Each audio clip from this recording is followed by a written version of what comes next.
ನಮಸ್ಕಾರ ವೀಕ್ಷಕರೇ, ಇದು ನಿಮ್ಮ ನೆಚ್ಚಿನ ಮನಿ ಮಂತ್ರ ಕಾರ್ಯಕ್ರಮ. ನಾನು ಹೂಡಿಕೆ ತಜ್ಞ ವೆಂಕಟೇಶ್. ಮನಿ ಮಂತ್ರ ಕಾರ್ಯಕ್ರಮದಿಂದ ಕರ್ನಾಟಕದಾದ್ಯಂತ ಎಲ್ಲ ಏನು ಷೇರುಗಳ ಸಲಹೆಯನ್ನ ಪಡ್ಕೊಂಡ್ರು ಪ್ರತಿಯೊಬ್ರು ಕೂಡ ಗಳಿಸ್ತಾ ಇದ್ದಾರೆ. ಏನು ಮೊದಲು ತಾವು ಬೈಯನ್ನ ಮಾಡ್ಕೊಳ್ಳಿ, ತಾವು ಮೊದಲಿರಾಗಿ ನಾವು ಕೊಟ್ಟಂತ ಶೇರ್ಸ್ಗಳಲ್ಲಿ ಇನ್ವೆಸ್ಟ್ಮೆಂಟ್ ಅನ್ನ ಮಾಡಿ ಗೌರ್ಮೆಂಟ್ ಏನು FDI retail, government FDI aviation, FDI broadcasting sectors ಮೇಲೆ ಕೊಟ್ಟಿದೆ. ಇದರಿಂದ ಲಾಭವನ್ನ ಪಡ್ಕೊಳ್ಳಿ. ಶೇರ್ಸ್ಗಳನ್ನ ಇಂತಿಂತ ಶೇರ್ಸ್ಗಳನ್ನ ಪ್ಯಾಂಟಲೂಮ್ ರಿಟೇಲ್ ಶೇರ್ಸ್ಗಳನ್ನ ಬೈ ಮಾಡ್ಕೊಳ್ಳಿ. ಏನು ಪಬ್ಲಿಕ್ ಸೆಕ್ಟರ್ನ ಶೇರ್ಸ್ಗಳು ತುಂಬಾನೇ ಕರೆಕ್ಷನ್ಸ್ ಆಗಿದೆ, ಆ ಸೆಕ್ಟರ್ನ ಶೇರ್ಸ್ಗಳನ್ನ ಬೈ ಮಾಡ್ಕೊಳ್ಳಿ. ರಿಯಲ್ ಎಸ್ಟೇಟ್ನ ಕಂಪನಿಯ ಶೇರ್ಸ್ಗಳು, ಇನ್ಫ್ರಾಸ್ಟ್ರಕ್ಚರ್ನ ಕಂಪನಿಯ ಶೇರ್ಸ್ಗಳು, ಪವರ್ ಸೆಕ್ಟರ್ನ ಕಂಪನಿಯ ಶೇರ್ಸ್ಗಳು ತುಂಬಾನೇ ಕರೆಕ್ಷನ್ಸ್ ಇದೆ. ಇದೆಲ್ಲದಕ್ಕೂ ಕೂಡ ಬೇಲೌಟ್ ಫಂಡ್ ಸಿಗುವ ಸಾಧ್ಯತೆ ಇದೆ. ಈ ಶೇರ್ಸ್ಗಳನ್ನ ಬೈ ಮಾಡ್ಕೊಳ್ಳಿ. ಪ್ರತಿಯೊಬ್ರು ಕೂಡ ಹಣವನ್ನ ಗಳಿಸಬಹುದು. ಪ್ರತಿಯೊಬ್ರು ಕೂಡ ತಾವು ಏನು ಇನ್ವೆಸ್ಟ್ಮೆಂಟ್ ಅನ್ನ ಮಾಡ್ತೀರಾ ಅದರ ಮೇಲೆ 10-20% ಪ್ರತಿ ಶೇರು ಕೂಡ ಕೊಡುತ್ತೆ ಅನ್ನೋದು ಪ್ರತಿ ಒಂದು ಕೂಡ ಸತ್ಯವಾಗಿ ಬರ್ತಾ ಇದೆ. ಮತ್ತೆ ಇನ್ನೊಂದು ಮಾತನ್ನ ಹೇಳೋಕೆ ಬರ್ತೇನೆ, ಯಾರು ಬಿಗಿನರ್ಸ್ ಸ್ಟಾರ್ಟರ್ಸ್ ಇದ್ದೀರಾ, ಯಾರು ಈ ಮಾತನ್ನ ಅನುಸರಿಸಿ ಬೈಯನ್ನ ಮಾಡ್ಕೊಂಡ್ರಿ ಪ್ರತಿಯೊಬ್ರು ಕೂಡ ಲಾಭದಲ್ಲಿದ್ದೀರಾ. ಇನ್ನೂ ಕೂಡ ಟ್ಯೂಬ್ಲೈಟ್ ತರ ವೆಯ್ಟ್ ಮಾಡಿ ನೋಡೋಣ ಅನ್ನೋರು ಇನ್ನು ಹೈ ರೇಟ್ ಹೋದ್ಮೇಲೆ ಬೈ ಮಾಡ್ಕೊಳ್ತೀರಾ. ಈಗ ತಾವು ಬೈ ಮಾಡ್ಕೊಳ್ಳೋದಿಲ್ಲ. ತಮಗೆ ಒಂದು ಮಾತನ್ನ ಹೇಳೋಕೆ ಇಷ್ಟಪಡ್ತೀನಿ, ಇಂಡಿಯಾದಲ್ಲಿ ಇಂಡಿಯನ್ಸ್ ಮಾಡೋ ಮಿಸ್ಟೇಕ್ಸ್ ಇದೇನೆ. FIIs ಬೈ ಮಾಡಿದ್ಮೇಲೆ ಎಲ್ಲ ಬೇರೆ ಕಡೆಯವರು ಬೈ ಮಾಡ್ತಾ ಇದ್ದಾರೆ. ಫಾರಿನ್ ಇನ್ವೆಸ್ಟರ್ಸ್ ನಮ್ಮ ಶೇರ್ಸ್ ಗಳನ್ನ ಬೈ ಮಾಡ್ತಾ ಇದಾರಂತೆ. ಸೆನ್ಸೆಕ್ಸ್ 20,000 ಹೋಗ್ತಾ ಇದೆ, 21,000 ಹೋಗ್ತಾ ಇದೆ, ಇನ್ನೇನು 25,000 ಹೋಗುತ್ತೆ ಅಂದಾಗ ಮಾತ್ರ ಕೆಲವರು ಬೈ ಮಾಡ್ಕೊಳ್ತಾರೆ, ಅವರು ಮೂರ್ಖರಾಗ್ತಾರೆ. ಇದು ಬೆಳ್ಳಿಯಲ್ಲೂ ಕೂಡ ಹೀಗೆ ಆಯ್ತು. 40,000ದಲ್ಲಿ 45,000ದಲ್ಲಿ ಬೈ ಮಾಡ್ಕೊಳ್ಳಿ, ಮೂವ್ಮೆಂಟ್ ಅನ್ನ ಕಾಣ್ತಾ ಇದೆ ಅಂದಾಗ ಬೈ ಮಾಡ್ಕೊಳ್ಳಿಲ್ಲ. 65,000 70,000 ಹೋದಾಗ ಬೈಯನ್ನ ಮಾಡ್ಕೊಂಡಿ ತುಂಬಾ ಜನನೇ ಟ್ರ್ಯಾಪ್ ಆದ್ರು.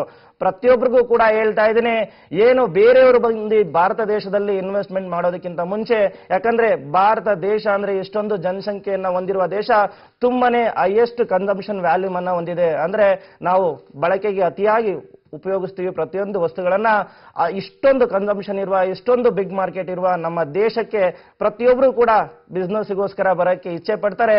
ಇದು ಈಗ ಅಷ್ಟೇ ಅಲ್ಲ, ಹಿಂದಿನಿಂದನೂ ಕೂಡ ನೋಡ್ಬೋದು. ಬ್ರಿಟಿಷ್ ಏನಕ್ಕೆ ಬಂದಿದ್ದು ಅಂದ್ರೆ ವ್ಯಾಪಾರಕ್ಕೆ, ನಂತರನೇ ಅವರು ಓಕೆ ಇವ್ರನ್ನ ಆಳು ಕೊಡಬಹುದು ಅಂತ ಆಳಿದ್ದು. ಅದಕ್ಕೆ ಪ್ರತಿಯೊಬ್ರು ಕೂಡ ಹೇಳ್ತಾ ಇದ್ದೀನಿ, ಈಗಲೂ ಕೂಡ ಅದೇ ರೀತಿ ಆಗೋದು ಬೇಡ. ಬೇರೆಯವರು ಬಂದು ಶೇರ್ಸ್ ಗಳನ್ನ, ನಮ್ಮ ದೇಶದಲ್ಲಿ ಕರೆಕ್ಷನ್ಸ್ ಆಗಿರುವ ಶೇರ್ಸ್ ಗಳನ್ನ ಬೈ ಮಾಡ್ಕೊಂಡು ನಮ್ಮ ದೇಶದಲ್ಲಿ ಉತ್ತಮವಾಗಿರುವಂತಹ ಬಿಸ್ನೆಸ್ ಗಳನ್ನ ಕೊಂಡಿ ಅವರು ಅದರಿಂದ ಲಾಭ ಅನುಭವಿಸೋದು ಬೇಡ. ನಮ್ಮಲ್ಲೇ ಇಷ್ಟೊಂದು ನ್ಯಾಚುರಲ್ ರಿಸೋರ್ಸ್ಗಳನ್ನ ಹಣವನ್ನ ಹೊಂದಿದ್ದು ಏಕೆ ಸುಮ್ಮನೆ ಬ್ಲಾಕ್ ಮನಿ ಅಕ್ಯುಮುಲೇಷನ್ ಅನ್ನು ಮಾಡ್ತೀರಾ? ಬಿಸ್ನೆಸ್ ಗಳನ್ನ ಮಾಡ್ತಾ ಇರುವ ಸಂಸ್ಥೆಗಳಲ್ಲಿ ಹೂಡಿಕೆಯನ್ನ ಮಾಡಿ ಪ್ರತಿಯೊಬ್ಬರು ಕೂಡ ಗಳಿಸ್ತೀರಾ. ದೇಶಕ್ಕೂ ಕೂಡ ಒಳ್ಳೇದಾಗುತ್ತೆ. ತಾವು ಏನು ಹೂಡಿಕೆಯನ್ನ ಮಾಡ್ತೀರಾ ತಮಗೂ ಕೂಡ ಉತ್ತಮವಾದ ರಿಟರ್ನ್ಸ್ ಬರುತ್ತೆ. ಯಾಕಂದ್ರೆ ಬಿಸ್ನೆಸ್ ಇಂಡಸ್ಟ್ರಿ ತುಂಬಾ ಅತಿ ವೇಗವಾಗಿ ಬೆಳೆಯುತ್ತೆ. ತಮಗೆ ಬೇರೆ ಏನು ಇನ್ವೆಸ್ಟ್ಮೆಂಟ್ ಇದೆ, ಫಿಸಿಕಲ್ ಅಸೆಟ್ ಇನ್ವೆಸ್ಟ್ಮೆಂಟ್ ಇದೆ, ಅಷ್ಟು ಉತ್ತಮವಾಗಿ ಬೆಳೆಯೋದಿಲ್ಲ. ಯಾಕಂದ್ರೆ ಬಿಸ್ನೆಸ್ ಅಲ್ಲಿ ಉತ್ಪತ್ತಿ ಇರುತ್ತೆ, ಫಿಸಿಕಲ್ ಅಸೆಟ್ ಅಲ್ಲಿ ಉತ್ಪತ್ತಿ ಇರೋದಿಲ್ಲ. ಪ್ರತಿಯೊಬ್ಬರಿಗೂ ಮತ್ತೆ ಹೇಳ್ತಾ ಇದ್ದೀನಿ, ಉತ್ತಮ ಶೇರ್ಸ್ ಗಳನ್ನ ಬೈ ಮಾಡ್ತಾನೆ ಹೋಗಿ. ಇಲ್ಲ ಅಂದ್ರೆ ತಾವು ನೆಕ್ಸ್ಟ್ ಯಾವಾಗ ಮಾರ್ಕೆಟ್ ಪೀಕ್ ಆಗುತ್ತೆ ಅವಾಗ ಹೇಳ್ತೀರಾ, ಅಯ್ಯೋ ನಾನು ಬೈ ಮಾಡ್ಕೋಬೇಕಾಗಿತ್ತು, ಆಪರ್ಚುನಿಟಿ ಮಿಸ್ ಆಯ್ತು, ಹೋಗ್ಲಿ ಬಿಡು ಐಯಲ್ಲಿ ಬೈ ಮಾಡ್ಕೊಳ್ಳೋಣ ಅಂತ ಬೈ ಮಾಡಕ್ ಹೋಗಿ ತಾವೆಲ್ಲರೂ ಟ್ರಾಪ್ ಆಗ್ತೀರಾ. ಪ್ರತಿಯೊಬ್ಬರಿಗೂ ಕೂಡ ಹೇಳ್ತೀನಿ, ಕರ್ನಾಟಕ ಗತ ವೈಭವನ್ನ ತಾವೆಲ್ಲರೂ ನೋಡಿದಿರಾ. ಇಂದಿನ ಕಾಲದಲ್ಲೂ ಕೂಡ ಅದೇ ಆಗಿದ್ದು. ವಿಜಯನಗರ ಸಾಮ್ರಾಜ್ಯ ಹೇಗೆ ಅಳಿಸ್ತು ಅಂದ್ರೆ, ಏನು ಹೊರಗಿನವರು ದಾಳಿಯನ್ನ ಮಾಡ್ತಾ ಇದ್ರು, ಆಗ ಕೋಟೆ ಬಾಗಿಲನ್ನ ಮುಚ್ಚದಲ್ಲೇ ಎಲ್ಲರೂ ಕೊಳ್ಳೆ ಹೊಡೆದಾದ್ಮೇಲೆ ಕೋಟೆ ಬಾಗಿಲನ್ನ ಮುಚ್ಚಕ್ ಹೋದ್ರೆ ಏನು ಪ್ರಯೋಜನ ಆಗ್ಲಿಲ್ಲ. ಅದಕ್ಕೆ ವಿಜಯನಗರ ಸಾಮ್ರಾಜ್ಯನ ಏನು ಚಿನ್ನವನ್ನ ಏನು ಇತಿಹಾಸದಲ್ಲಿ ತಿಳಿದಿದ್ದೀವಿ, ಅಳಿತಾ ಇದ್ರು ಚಿನ್ನ, ವಜ್ರ ವೈಡೂರ್ಯಗಳನ್ನ ರಸ್ತೆಗಳಲ್ಲಿ ಅಂತ ಎಲ್ಲನೂ ಕೊಳ್ಳೆ ಹೊಡೆದ್ರು, ಬೆಂಕಿಯನ್ನ ಇಟ್ಟರು, ಸರ್ವನಾಶವನ್ನ ಮಾಡಿದ್ರು. ನಮ್ಮವರು ಕೋಟೆ ಬಾಗ್ಲನ್ನ ಹಾಕದಲ್ಲೇ ಭಕ್ತಿ ಭಾವದಲ್ಲಿ ಪರವಶರಾಗಿ ಏನೂ ಆಗಲ್ಲ ಬಿಡು, ದೇವರಿದ್ದಾನೆ ನೋಡ್ಕೊಳ್ತಾನೆ ಅಂತ ಎಲ್ಲ ಸುಮ್ಮನೆ ಕೂತಿದ್ಕೆ ಎಲ್ಲ ಕೂಡ ಖಾಲಿ ಆಯ್ತು. ಈಗ ಕೂಡ ಹಂಗೆ ಆಗ್ಬಾರ್ದು. ನಮ್ಮಲ್ಲಿ ಏನು ಬಿಸ್ನೆಸ್ ಇಷ್ಟು ಚೆನ್ನಾಗಿ ಗ್ರೋತ್ ಆಗ್ತಾ ಇದೆ, ನಮ್ಮಲ್ಲಿ ಏನು ಬಿಸ್ನೆಸ್ ನಲ್ಲಿ ಗ್ರೋತ್ ಇದೆ, ಈ ಬಿಸ್ನೆಸ್ ನಲ್ಲಿ ಗ್ರೋತ್ ಇರೋದ್ರಿಂದಾನೇ ಫಾರಿನ್ ಇನ್ವೆಸ್ಟರ್ಸ್ ನಮ್ಮ ದೇಶದ ಸಂಸ್ಥೆಗಳ, ನಮ್ಮ ದೇಶದ ಇಂಡಸ್ಟ್ರಿಗಳ ಮೇಲೆ ಇನ್ವೆಸ್ಟ್ಮೆಂಟ್ ಅನ್ನ ಮಾಡಬೇಕು ಅಂತ ಇದ್ದಾರೆ. ಅವರು ಇನ್ವೆಸ್ಟ್ಮೆಂಟ್ ಅನ್ನ ಮಾಡಿ ಅವರು ನಮ್ಮ ದೇಶದ ಬಿಸ್ನೆಸ್ ಅಲ್ಲಿ ಆಗ್ತಾರೋ ಪ್ರಾಫಿಟ್ ಅನ್ನ ಅವ್ರು ಎತ್ಕೋಗೋಕ್ಕಿಂತ ಮುಂಚೆ ಇನ್ವೆಸ್ಟ್ಮೆಂಟ್ ಅನ್ನ ಮಾಡ್ತಾ ಇದ್ದಾರೆ. ಅಂದ್ರೆ ಅವರು ಪ್ರಾಫಿಟ್ಗೋಸ್ಕರ ಮಾಡ್ತಾ ಇರ್ತಾರೆ. ತಾವು ಕೂಡ ಇನ್ವೆಸ್ಟ್ಮೆಂಟ್ ಅನ್ನ ಮಾಡಿ ಪ್ರತಿಯೊಬ್ಬರು ಕೂಡ ಉತ್ತಮವಾದ ಶೇರ್ಸ್ ಗಳನ್ನ ಬೈ ಮಾಡ್ಕೊಳ್ಳಿ ಅಂತ ಹೇಳ್ತಾ ಇದ್ದೀನಿ. ಮತ್ತೆ ನಾವು ಕೊಟ್ಟಂತ ಸಜೆಷನ್ಸ್ ಗಳನ್ನ ಪ್ರತಿಯೊಬ್ಬರಿಗೂ ಕೂಡ ಪ್ರತಿದಿನ ಹೇಳ್ತಾನೆ ಇದೀವಿ. ಇಷ್ಟೊಂದು ಪರ್ಫಾರ್ಮೆನ್ಸ್ ಅನ್ನ ಕೊಡ್ತಾನೆ ಇದೀವಿ. ಇಷ್ಟೊಂದು ಪರ್ಫಾರ್ಮೆನ್ಸ್ ನಮ್ಮಲ್ಲಿ ಎಷ್ಟು ಜನ ಸಜೆಷನ್ಸ್ ಅನ್ನ ತಗೊಳ್ತಾ ಇದ್ದಾರೆ, ಪ್ರತಿಯೊಬ್ಬರ ಮೊಬೈಲ್ ನಂಬರ್ಗೂ ಹೋಗ್ತಾ ಇದೆ. ಏನು ನಾವು ಮಾಧ್ಯಮದಲ್ಲಿ ಬಂದು ತೋರಿಸ್ತಾ ಇದೀವಿ ಇದೇ ಸೇಮ್ ನಮ್ಮಲ್ಲಿ ನಲ್ಲಿ ಆಲ್ರೆಡಿ ಅಡ್ವೈಸಸ್ ಅನ್ನ ತೆಗೆದುಕೊಳ್ತಾ ಇರುವ ಮೊಬೈಲ್ ಅಲ್ಲಿ ಇರುತ್ತೆ. ಲಾಸ್ಟ್ ವೀಕ್ ನಲ್ಲಿ ನಾವು ಕೊಟ್ಟಂತ ಪರ್ಫಾರ್ಮೆನ್ಸ್ ಅನ್ನ ಸ್ವಲ್ಪ ತಮಗೆ ಹೇಳ್ಬಿಡ್ತೀನಿ. ನಾವೇನು ಲಾಸ್ಟ್ ವೀಕ್ ನಲ್ಲಿ ಶೇರ್ಸ್ ಗಳನ್ನ ಸಜೆಷನ್ಸ್ ಅನ್ನ ಮಾಡಿದ್ದು ರಿಲಯನ್ಸ್ ಇನ್ಫ್ರಾ ಟ್ರೇಡಿಂಗ್ ಗೆ 2 ಬಾರಿ, ಅದರಲ್ಲಿ 19 ರೂಪಾಯಿ ಪ್ರತಿ ಶೇರ್ಗೆ ಗಳಿಕೆಯಾಗಿ 9,500 ರೂಪಾಯಿಗಳು ಗಳಿಕೆಯಾಗಿದೆ. ಕೊಟ್ಟಂತ ಟಾಟಾ ಸ್ಟೀಲ್ ಫ್ಯೂಚರ್ಸ್ ಮತ್ತು ಶೇರ್ಸ್ ನಲ್ಲಿ 17 ರೂಪಾಯಿಗಳು ಗಳಿಕೆಯಾಗಿ 8,500 ರೂಪಾಯಿಗಳು ಪ್ರತಿ ಲಾಟಿಗೆ ಗಳಿಕೆಯಾಗಿದೆ. ಆಕ್ಸಿಸ್ ಬ್ಯಾಂಕ್ ನಲ್ಲಿ 16 ರೂಪಾಯಿ ಗಳಿಕೆಯಾಗಿ 4,000 ರೂಪಾಯಿಗಳು ಪ್ರತಿ ಲಾಟಿಗೆ ಗಳಿಕೆಯಾಗಿದೆ. ಬ್ಯಾಂಕ್ ನಿಫ್ಟಿಯಲ್ಲಿ ಉತ್ತಮ ಮೂವ್ಮೆಂಟ್ ಇಂದ ಬ್ಯಾಂಕ್ ನಿಫ್ಟಿಯನ್ನು ಸಜೆಷನ್ಸ್ ಮಾಡಿದ್ದು ಅದರಲ್ಲಿ 150 ಪಾಯಿಂಟ್ಸ್ಗಳು ಗಳಿಕೆಯಾಗಿ ಒಂದು ಲಾಟಿಗೆ 3,750 ಗಳಿಕೆಯಾಗಿದೆ. ನಾವು ಕೊಟ್ಟಂತ ಶೇರ್ಸ್ ಗಳನ್ನ ತಾವು ನೋಡೋದಾದ್ರೆ ಇಕೆಸಿ ಇರಬಹುದು, ಕ್ರಾಂಪ್ಟನ್ ಗ್ರೂಸ್ ಇರಬಹುದು, ಟಾಟಾ ಪವರ್ಸ್ ಇರಬಹುದು, 20%, 15%, 10% ಅಂತೆ ರಿಟರ್ನ್ಸ್ ಅನ್ನ ಪ್ರಾಫಿಟ್ ಅನ್ನ ಕೊಟ್ಟಿದೆ. ಪ್ರತಿಯೊಬ್ಬರಿಗೂ ಮತ್ತೆ ಹೇಳ್ತಾ ಇದೀವಿ, ಏನು ನಾವು ಅಡ್ವೈಸ್ ಅನ್ನ ಕೊಡ್ತೀವಿ, ದಿನಕ್ಕೆ 4-5 ಸಜೆಷನ್ಸ್ ಮಾತ್ರ ಕೊಡ್ತೀವಿ. 10-15 ಅನ್ನ ಕೊಟ್ಟು ಪ್ರತಿ 10-15 ಸಜೆಷನ್ಸ್ ಅನ್ನ ಮಾಡಿದ್ರೆ ತಮಗೆ ರಿಟರ್ನ್ಸ್ ಬರುತ್ತೆ, ಪ್ರಾಫಿಟ್ ಬರುತ್ತೆ ಅಂತ ಹೇಳಲ್ಲ. ನಾವು ಕೊಟ್ಟಂತ 3-4 ಸಜೆಷನ್ಸ್ ಅಲ್ಲೇ ತಮಗೆ ಉತ್ತಮವಾದ ರಿಸಲ್ಟ್ ಬರುತ್ತೆ. ಮತ್ತೆ ಇವತ್ತಿನ ವಿಶೇಷ ಕಾರ್ಯಕ್ರಮದಲ್ಲಿ ಕಮಾಡಿಟಿ ಸಲಹೆಗಳನ್ನ ತಮಗೆ ತಿಳಿಸ್ತಾ ಇದ್ದೀನಿ. ಈ ವಾರದಲ್ಲಿ ಕಾಪರ್ 443.10 ಹೋದರೆ ತಾವು ಬೈಯನ್ನ ಮಾಡ್ಕೋಬಹುದು. ತಮಗೆ ಸ್ಟಾಪ್ ಲಾಸ್ ಆಗಿ 436.80 ಇರುತ್ತೆ. 436.80 ಬಿಲೋ ಸೆಲ್ ಅನ್ನ ಮಾಡ್ಕೊಂಡ್ರೆ ಅದು ಬಂದ್ರೆ ತಾವು ಸೆಲ್ ಅನ್ನ ಮಾಡ್ಕೋಬಹುದು ಅಂತ ಕಾಪರ್ಗೆ ತಿಳಿಸ್ತಾ ಇದ್ದೀನಿ. ಗೋಲ್ಡ್ ಮಿನಿ 31,351 ಎಬೋ ತಾವು ಬೈಯನ್ನ ಮಾಡ್ಕೋಬಹುದು. 31,115 ಬಿಲೋ ಬಂದ್ರೆ ತಾವು ಸೆಲ್ ಅನ್ನ ಮಾಡ್ಕೋಬಹುದು.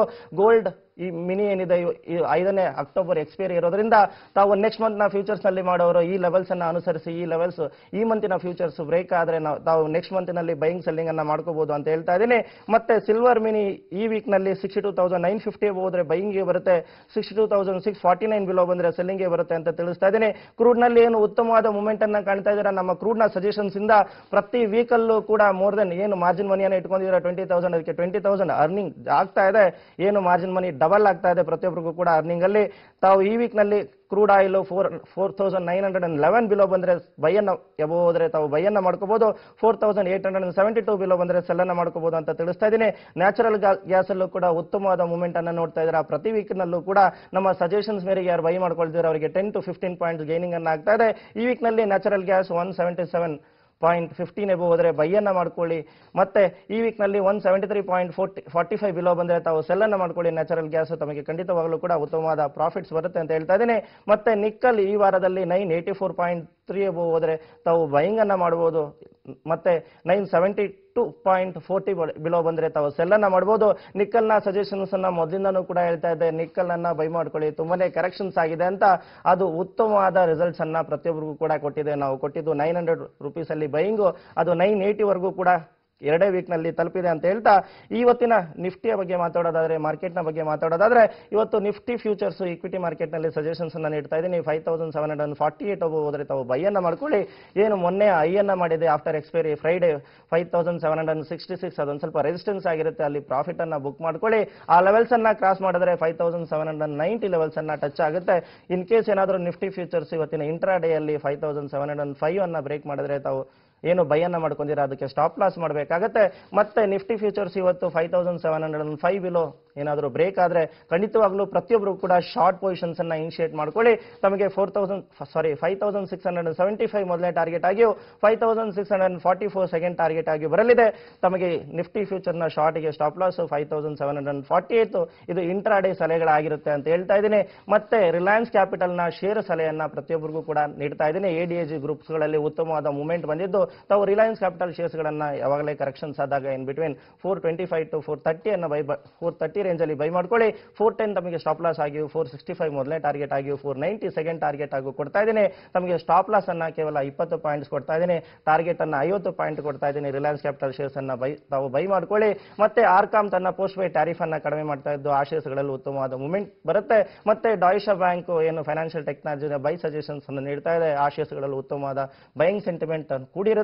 ಪ್ರತಿಯೊಬ್ಬರು ಕೂಡ ಈಕ್ವಿಟಿ ಮಾರ್ಕೆಟ್ ನಲ್ಲಿ ಟೆಕ್ನಿಕಲ್ ಟ್ರೇಡಿಂಗ್ ಇಂದ ತಾವು ಟ್ರೇಡ್ ಅನ್ನ ಮಾಡಿ ನಮ್ಮ ನಿನ್ನೆಯ ಟೆಕ್ನಿಕಲ್ ಕ್ಲಾಸ್ ಸಕ್ಸಸ್ಫುಲ್ ಆಗಿದೆ. ಮತ್ತೆ ಏನು ಜನರ ರಿಕ್ವೆಸ್ಟ್ ಇದೆ ಆಪ್ಷನ್ ಸ್ಟ್ರಾಟಜಿಗಳ ಬಗ್ಗೆ ಹೇಳಿ ಸರ್, ಆಪ್ಷನ್ಸ್ ಮಾರ್ಕೆಟ್ ಅಲ್ಲಿ ತುಂಬಾನೇ ವ್ಯಾಲ್ಯೂಮ್ ಬರ್ತಾ ಇದೆ, ನಾವು ಕೂಡ ತಮ್ಮ ಸ್ಟ್ರಾಟಜಿಗಳನ್ನ ಕಲ್ತ್ಕೋಬೇಕು, ಕೇವಲ ಆಪ್ಷನ್ ಸ್ಟ್ರಾಟಜಿಗಳನ್ನ ಹೇಳಿ ಅಂತ ಹೇಳ್ತಾರೆ. ಅದಕ್ಕೋಸ್ಕರ ಆಪ್ಷನ್ ಸ್ಟ್ರಾಟಜಿ ಕ್ಲಾಸ್ಗಳನ್ನ ಕಂಡಕ್ಟ್ ಮಾಡ್ತಾ ಇದೀವಿ, ರಿಜಿಸ್ಟರ್ ಮಾಡ್ಕೊಳ್ಳಿ. ಹೆಚ್ಚಿನ ಮಾಹಿತಿ ಪ್ರತಿದಿನ ವಿಶೇಷವಾದ ಮಾಹಿತಿಗಳನ್ನ ತಮಗೆ ಸ್ಟಾಕ್ ಮಾರ್ಕೆಟ್ ಬಗ್ಗೆ ಮತ್ತೆ ಕಮೋಡಿಟಿ ಮಾರ್ಕೆಟ್ ಬಗ್ಗೆ ನೀಡ್ತಾನಿದೆ. ಬಿಡದಲೆ ತಾವು ವೀಕ್ಷಿಸಿ ಮನಿ ಮಂತ್ರ ಕಾರ್ಯಕ್ರಮ. ಇದು ನಿಮ್ಮ ಮನೆಯ ಮಂತ್ರ. ಸರ್ವರಿಗೂ ವಂದನೆಗಳು.